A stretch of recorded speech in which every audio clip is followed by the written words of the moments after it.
Hey peeps, welcome back to the Growth Lab podcast. I'm your host Matt Harris and I run the Growth Lab, a lead generation consultancy for cleaning businesses. In today's episode, I chat with Samantha Reid, Managing Director of APM Cleaning and Repair. Samantha's background is in electrical engineering and she's grown APM from a franchise business that focused on domestic cleaning into a region-wide commercial cleaning business in the northeast of England. She's also launched The Business of Cleaning, a training academy that offers practical education and cleaning processes for first-time cleaning business owners or corporates who want to improve cleaning standards. In today's episode, we talk about how documenting every process within her business has allowed Samantha to operate a lean organization, why Samantha chose to pivot from high-end domestic cleaning to commercial cleaning in 2019, why she identified social cleaning as the niche for her business, how she mobilized 2 cleaning contracts on the same day and learning everything that can go wrong with winning a tender, the importance of training and recruitment within her business, using time and motion studies to develop standard cleaning routines and cleaning processes for staff, and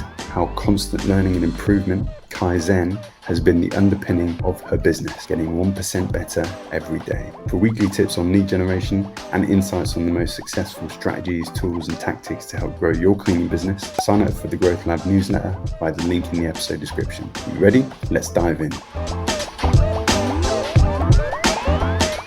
Hi guys, welcome back to the Growth Lab podcast. I am very excited about this episode. I'm here with Samantha Reid, Managing Director of APM Cleaning. We've just had a little chat as a warm-up before we went on, and I'm interested in diving into how Samantha got started and also her plans for the future. So Samantha, do you want to give us a little bit of background about yourself and how you got started in the cleaning industry? Yeah, sure. Well, thanks for having me first of all, Matt. Initially, I left engineering because I had my first child and then I was on maternity leave and I thought, what can I do?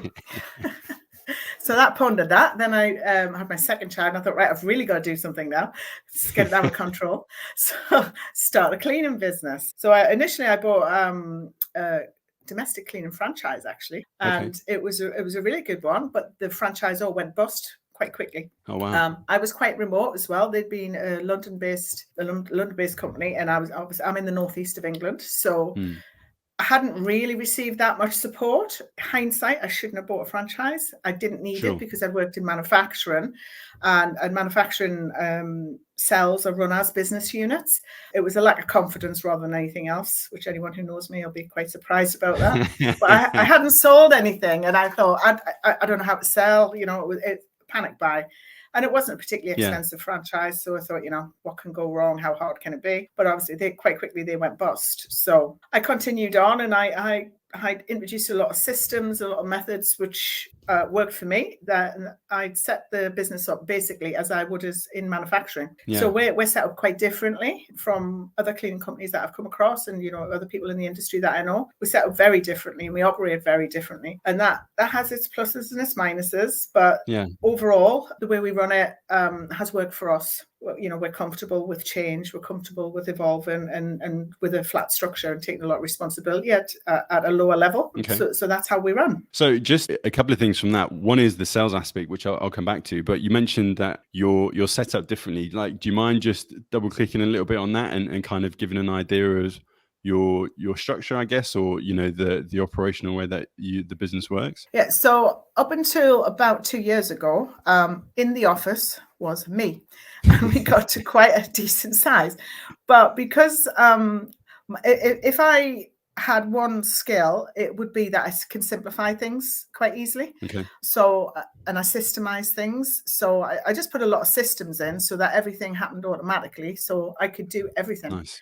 From take appointments to go and attend the quote, write up the quote, send the quote, get the sale, organize the labor, and I could actually help teams clean if I needed to, which happened often, as it often does in the beginning. So I didn't really need a back office. I had one, a physical office, but I didn't have anybody in it unless I was sat there, which was very rare, let's be honest.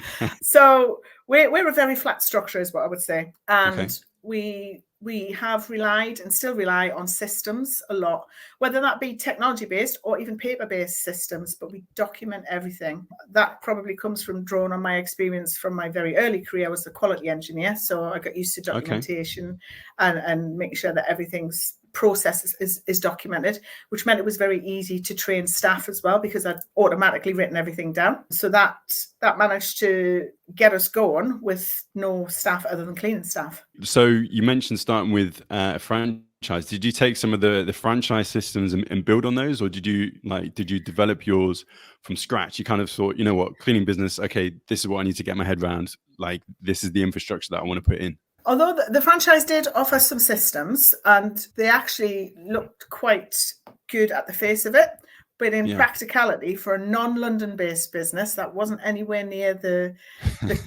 densely populated area, it just wasn't working. So, very quickly I realized I had to develop my own. So I just took with what I had to work with and adapted everything that I knew and what I'd been given. One thing that I thought that they were helpful on was getting the concept of scheduling, which was quite good at the beginning. And then they did give some sales training as well, which is, as I say, a crisis of confidence. That's why I bought a franchise in the first place. So what was the training like? Did it give you enough confidence to go out and sell, or did you even rely on systems to kind of do the selling aspect for you? No, I used the training that they give me. It allayed the nerves a little bit. I think, thinking back, I mean, it's a long time ago now, I was very nervous. I hadn't done anything like that, from being in a very strict engineering and manufacturing background where everything is documented and you follow processes. Where sales is a science and an art.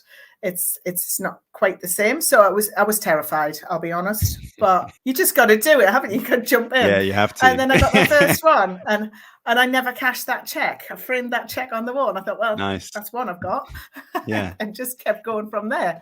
But actually grew quite quickly, relatively, because it's just getting that first one done, isn't it? Whatever it is. But for me, my fear was sales. Yeah, and then taking the learnings from that, right, and kind of going, okay, so what one element can I improve on next time?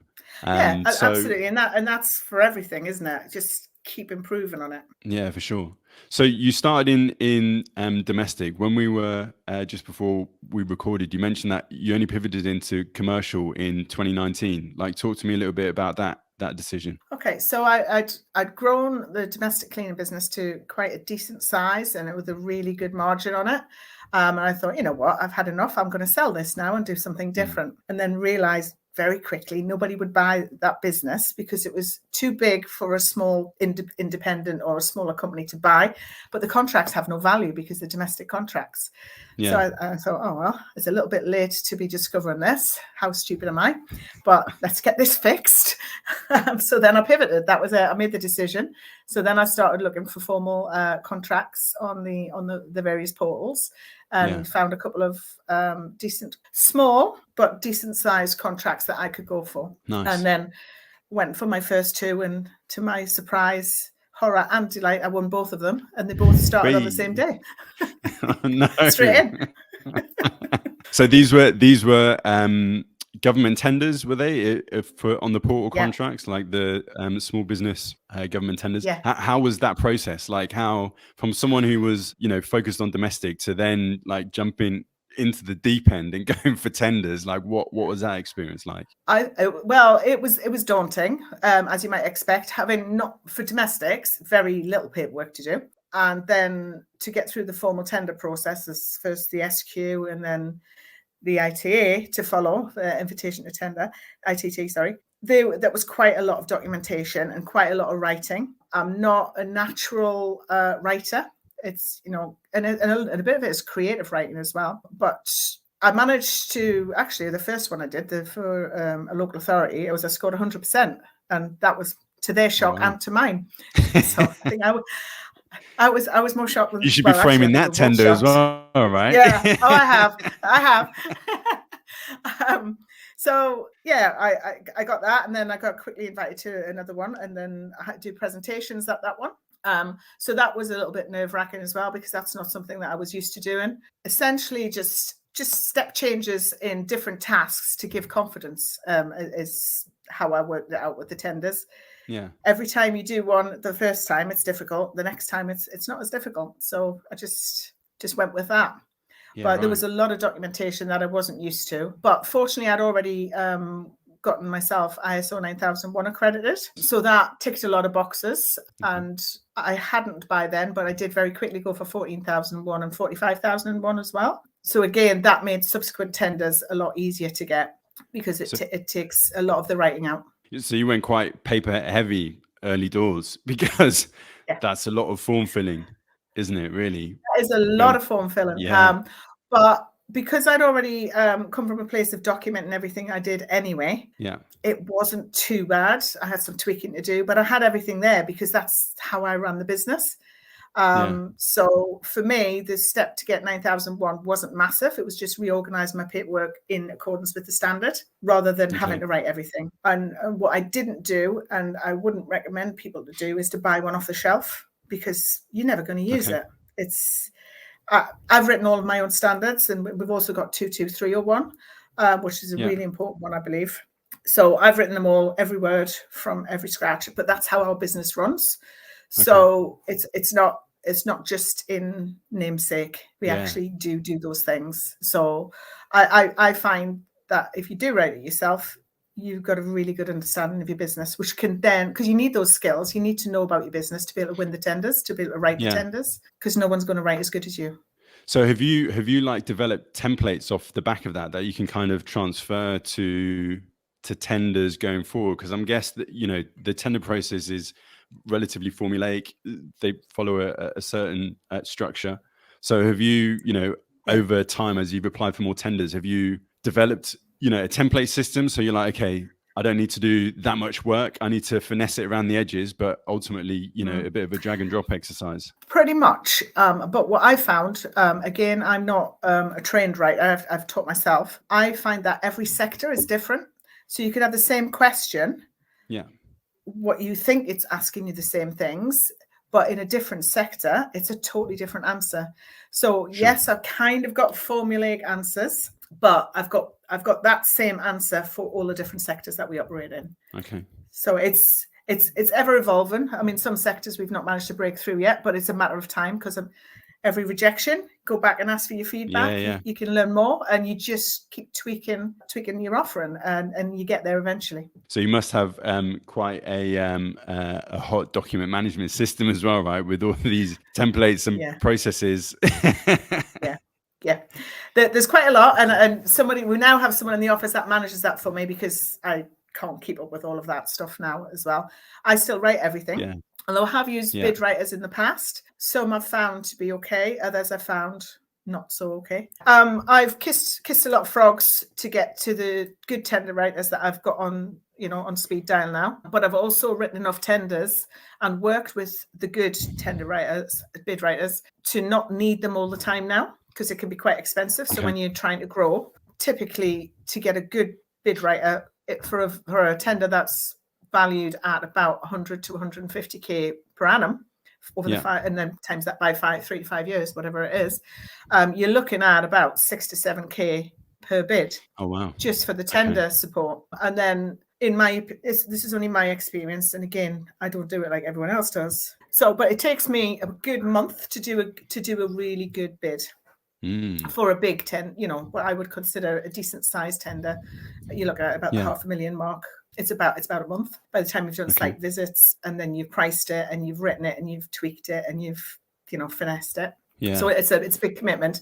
So of my time plus a bid writer's time gets very expensive very quickly. And how many of those sorts of tenders would you go for in a year? Do you set a target? This year we're going to go for X number of tenders, or do you pick on an ad hoc basis when a good tender comes up, only then, and it meets certain criteria, only then you'll go for it? So that's a really good question. Because we only pivoted in 2019, I think I went for a further 2 subsequent to the first 2 that I won and didn't win those. And then that's not true. I did win one. So I won 3 out of 4.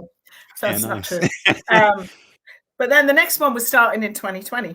Surprise, surprise, we all know what happened. So I actually had to mobilize during COVID lockdown, and the client had actually forgotten that we were mobilizing because everyone else had furloughed, and they were just thinking, oh my God, what are we going to do? But then I just got on and mobilized it. I just did it anyway. So that was good. But then the couple of things happened during that period was, one, a lot of the organizations weren't posting contracts up for tender because their staff weren't working. Certainly not going to change, from one supplier to another in that sort of circumstance. And we also had the Brexit where all the portals changed. So I went in during that period, I went for anything that came up and figured I will just practice. I'll use this as a practice.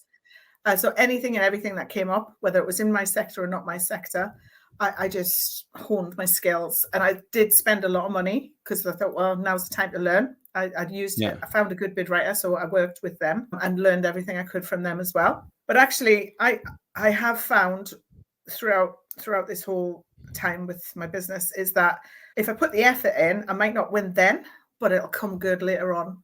So I learned skills which enabled us to then get into the blue light sectors. Okay. And it wasn't about necessarily my cleaning skills or knowledge within the business, because that's pretty tight anyway. It was more about writing to win. During COVID, we also secured our first fire service contract.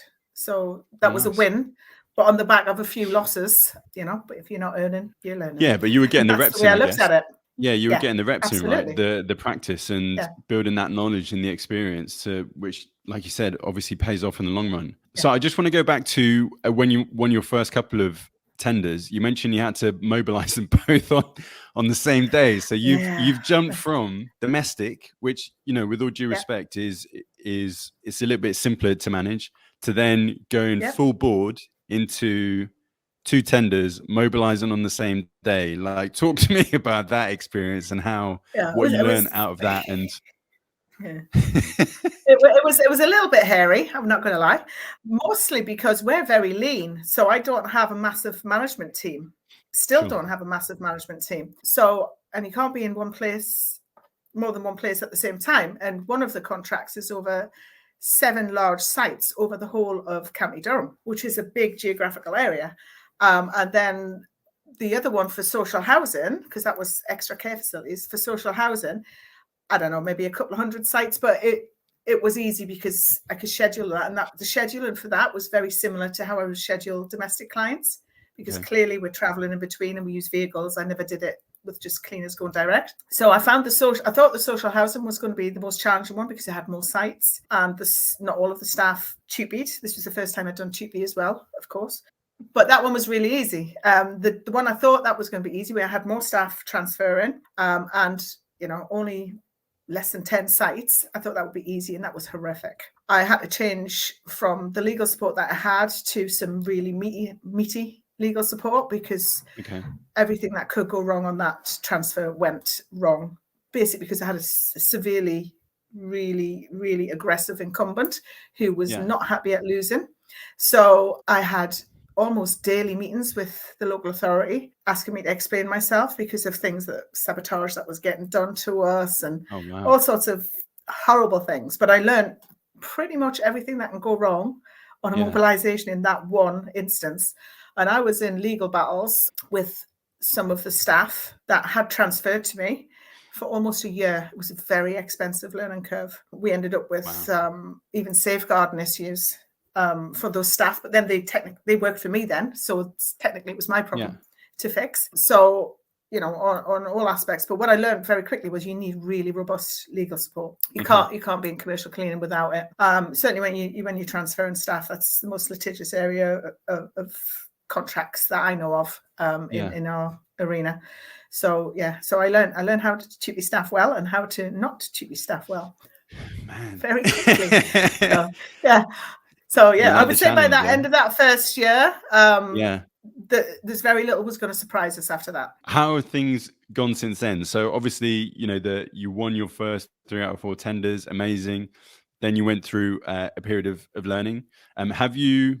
You mentioned focusing on sectors. So blue lights, is it sort of more local authority? Is that your sort of target area? Is that what you focus on? We like to say that we're in social cleaning. Wherever people are in need or we're supporting our local community, that's what we want to do. We find social housing cleaning to be really easy for us. The way that we're set up, it's very similar to if we transfer the skills that we learn in domestic cleaning, in high-end domestic properties, and we apply those to social housing, which makes us different in that, just right there, that makes us different. So we pay the attention to detail. I developed something that we call internally work orders, so that we are not missing a cobweb in a corner. We're not missing polishing a door plate. And this is in social housing, which frankly, not many other people go to that level of detail. Yeah. So we do really well. But because I had made systems to do that sort of thing in my domestic cleaning experience, it was just really easy. It's really easy to shine, is what I would say in social housing.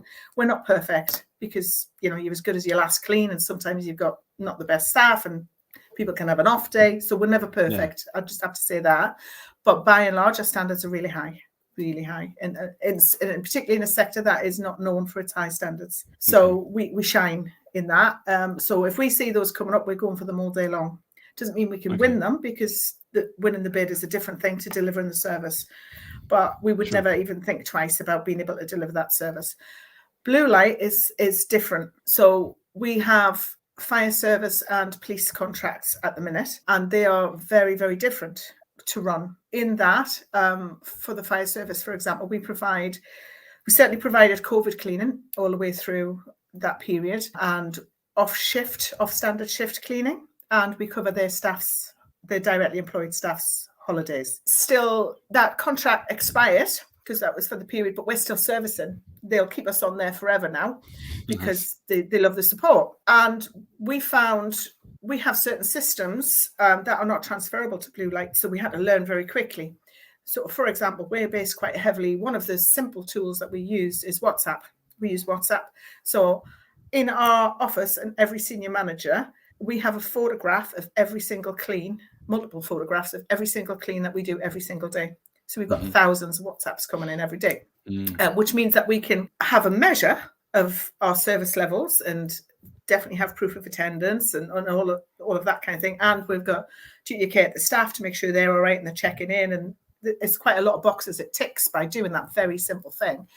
But blue light service is not allowed to use WhatsApp. So but then I had a 1 hour response time across the whole of the Northeast for all the fire stations. That's quite a challenge. But it's not for us if we use our systems, because I set up labour and have staff on call and do all the things that you would think to do. But the 1 hour response time, if we weren't using WhatsApp, was a big challenge. So again, one of my things is, what is the challenge? Can we make it simple? So I just gave them a phone. I said, well, you can't use WhatsApp, but here's my phone. It's got WhatsApp. There's nothing else on it. I made a big, lovely sign saying in emergency, which makes me laugh. Press this button. Big thing, pointing to my APM phone. So I was like, emergency service for an emergency service, which honestly just the kept irony going all the way through COVID. Makes me laugh. Still, it was genius. But I mean, it was nothing, but it was genius because they couldn't see a way around. How can we do this? And I went, well, I'll just give you a phone. Yeah, nice. Brilliant. Thinking outside the box. So yeah, just small things like that. So we can deliver 1 hour response time across the whole of the Northeast for that contract, and we still do if we need it. So we're on their supplier list. We're not coming off anytime soon. Touch wood, of course. Yeah. As long as we continue to do what we do. So, but we learned a lot then of dealing with that blue light sector, which then enabled us with our experiences on other contracts to then get a police contract, which again runs very differently. So every time we go into a new sector, it's learning. It's learning about that sector. There's one thing to learn about how to write to win a bid. Yeah. It's another thing to learn how to deliver. Yeah. And we're still learning on how to keep, because we haven't come up for renewal yet. So we'll have to watch that space. We've got to learn how to make sure that we keep it, because that's what's the point if you're not keeping it. Well, it sounds like the service delivery is there. Yeah, it sounds like the service delivery is there. So, keeping it. Yeah. Well, hopefully, fingers crossed, obviously will go as well as you anticipate, right? We hope, but you never know, because when they've got to go out for tender, they've got to go out for tender. Yeah. And it's not the guy, what you've done in the past doesn't count to what that bid decision is. It's not they're not the decision makers. So yeah, that's true. It gives everyone, a new, it keeps the competition going, keeps you on your toes. So yeah, that's the next thing to learn, because we only came into commercial in 2019. We've not hit that yet, where I'll be devastated if we lose any contracts, but at some point it's going to happen. I'm a realist.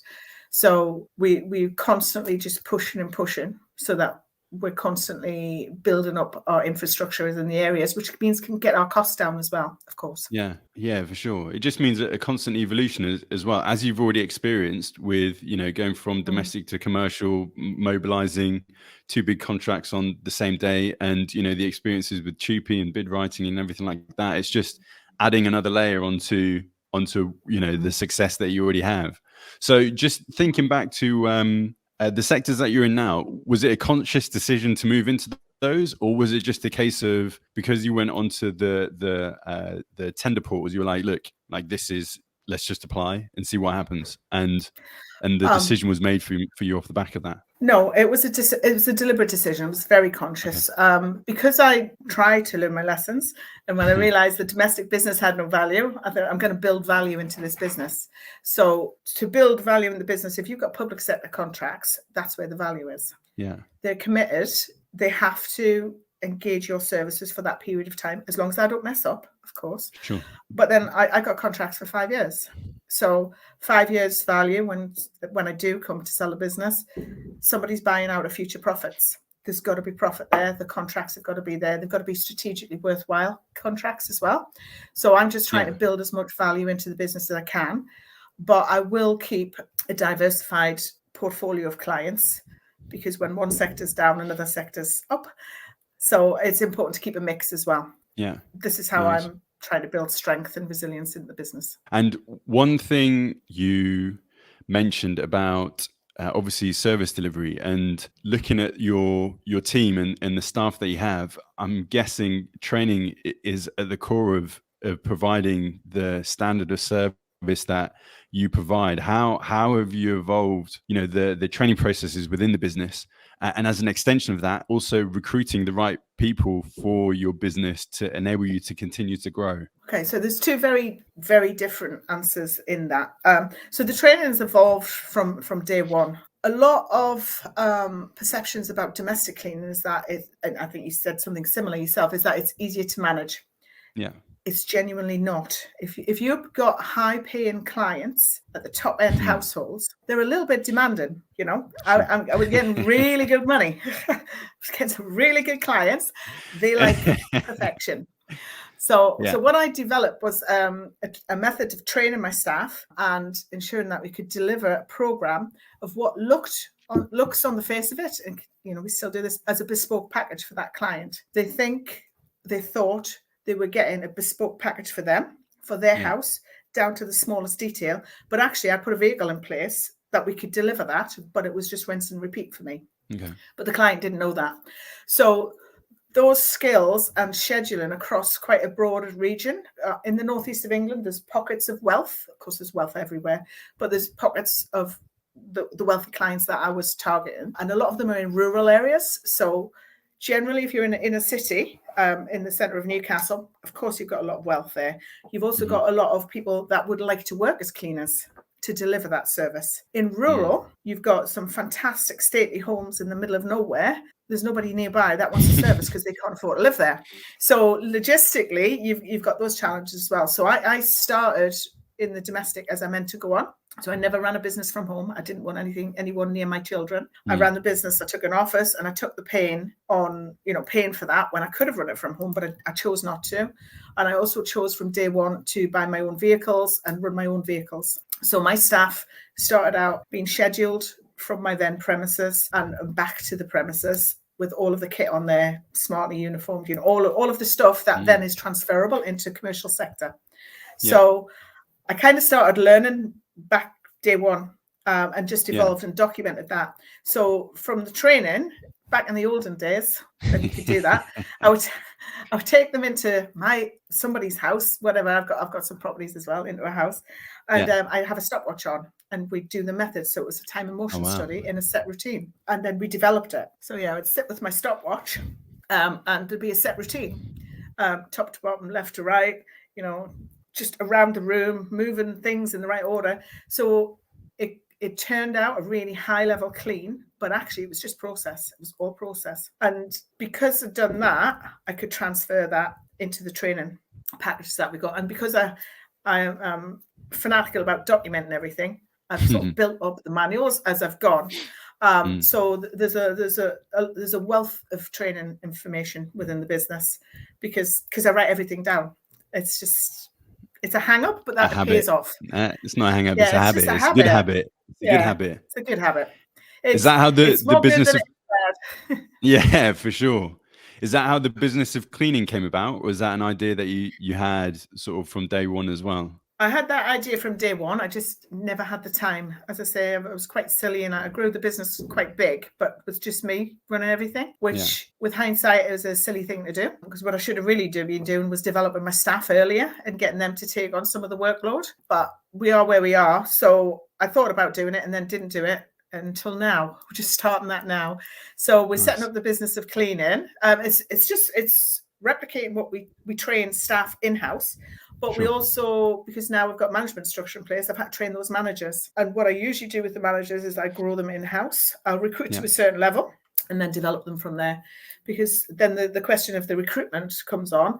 I only ever recruit on core values. I really look at nothing else. I've learned a lot, so many bad hires that I've made where I thought everyone on paper is perfect. They've got the right experience. They're saying all the right things.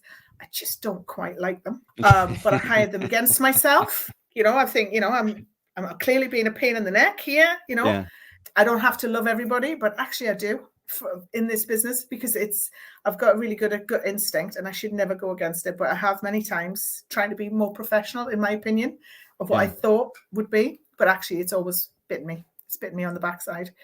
I should always go with, core values, matched core values. Our core values are that we like to help people. We like to be profitable, don't get me wrong, but we don't do it in a bad way and we're always honest. And if honest, hard work and team players. And that's what we've got now. And I'm really happy with the crew that we've got, but we've made plenty of mistakes on the way. Yeah. As you do in business. And look, I'm curious, obviously you've had like a little bit of a roller coaster for sure to get you to this point, right? But what do you think has been like one of the sort of key underpinnings to the growth of your business? What has kind of been a consistent theme? Constant learning, Kaizen, constant improvement. We have a saying, and it's not my saying, but it's within the business, it's 1% improvement on everything every day. That's it. Nice. So if I'm moving stock from here to there, how can I do it 1% better tomorrow? Yeah. And then we put it in and we just do that. Rule. But if everybody in the business is doing that, the acceleration is quite rapid on everything you touch. So, and that is the goal. I mean, the staff laugh and they groan because I'm quite often out of the office, but when I come back, what have you done? What's new? And they have to, they're looking to show me, well, I did this and I've labeled that and I've moved this here, and it can be small, but they add up and it makes us better. Every time. We've never made improvements and come off worse because if not, we've learned. So small tweaks, constantly small tweaks. We don't take big steps, although it sounds like it from the outside, but actually they're not. It's just the culmination of lots of small improvements on everything. And the fact that the team do it as well. It's not just me. I don't come in and bark, what can we make better? Everyone's suggesting and we're all working in the, as a common goal. How can we make this easier? What can we do? How will this look better? How is it more comfortable? How will the client perceive us as being better? All of those things from ordering stock to folding toilet rolls, at every level, and everyone is doing the same thing. Sounds like you've learned from the experience of the bad hires and you've kind of invested in developing that culture so that you're only hiring the people that are going to buy into that. So that almost makes it a non-issue because that you're already hiring the right people. They're aligned with your values. So they're buying into, the constant growth, and that sort of culture piece is often overlooked for growing businesses either way, because that gives you an underpinning to consistently improve and grow your business, right? Yeah, I definitely think that's at the core of our growth and our success. Is that's just the way we are. We all care. We support our staff, and if our staff see one of the other staff members, somebody I never see is struggling, they'll come to me and say, "What can we do about this?" That is the culture, and it goes on. And I spend a lot of time at work, and so do all of these guys. We don't want to be around people we don't like. Yeah, Spend too much time here, I see more of these guys. I work by myself. What does that say about me? I should work by myself. Yeah, it's fun though. But they support each other. They want to, everyone wants to go to work and do a good job. Everyone wants to go to work and have a pleasant time. It's work. Not everyone's going to be as invested as the next person, but nobody wants to come and be sat next to someone who's struggling, or someone who's upset, or someone who's not pleasant to be around, or someone who's not quite on the same page with how you should treat people. That's just who we are. And we're quite multicultural. We just are. Nice. We always have been from day one. So it's a good place to work, to be honest. Nice. I never come in and feel a bad atmosphere, even if I've been away for months. It's always harmony. That's good. Well, look, Samantha, we've been on for almost 40 minutes. So I've got one more question, and then I've got a couple of quick fire questions to ask you. So my last big question is, what's one lesson that your business has taught you that you think every other cleaning business owner should learn? Never forget what job the people are doing. I still clean now and again. I think it's really important that you don't forget, and what starts it, what actually brings the money in. Because if you do, and I've seen this happen with bad hires I've made, and even good hires who've become too removed, is then they start overloading the staff, and that makes staff unhappy. Yeah. You can't forget what job it is that they're doing. So it also keeps you appreciating your staff. And if you're in a good appreciating mood, everybody is. You can feel the vibe. And you got to remember that nobody puts the effort in that you do. Yeah. Nobody's going to be that committed. I've got two quick fire questions.